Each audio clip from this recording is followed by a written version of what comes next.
Düzenimizi alabilmemiz için yan tarafları boş bırakarak arkaya doğru. Hasan Günler.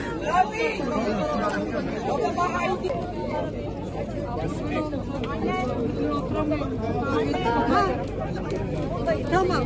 Gülünay Gül. Bana bir müsaade Arkadaşların ortalarda değil, yanlarda olmasını istiyoruz. Basın mensubu arkadaşlarımızın lütfen yuvarlak değil, düz bir çizgi oluşturarak bizlerin açıklamamızı gerçekleştirebilmek için